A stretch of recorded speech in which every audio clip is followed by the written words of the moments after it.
Ikaw, baka may gusto kang tanong sa akin para makilala ako. Actually, yung tanong yun, part 2 pa lang yata yun. Lagi kong tinatanong yun. Wala ka naman masyadong tinatanong. Hindi mo naman ako tinatanong. Gusto naman po yung Family, okay naman sila. Hindi ko sila kasama kasi nasa Kamsur sila, ako nasa Daet. Pero okay naman. Okay naman sila. Healthy din naman. Nag-aral yung ibang kapatid. Ano pa?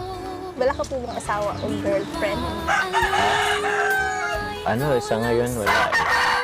Pero kita ko medyo malapit na. Ramdam ko eh. Kasi nakilala ko na siya.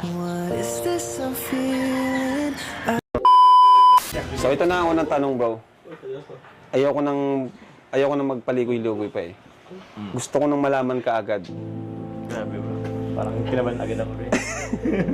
So ito ang unang tanong. Jomar, Carla, kayo na ba talaga? Hindi ako itatanungin ko.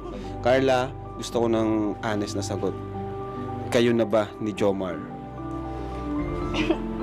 Yes po.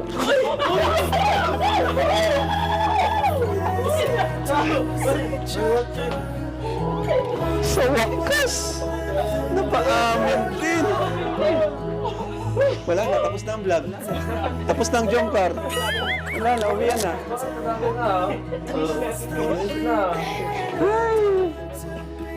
Kinabahan din ako dun. So, si Carla nagsagot, totoo na yon. Kahit di ka na magsalita. Hindi ka. Kasi yung kamay mo.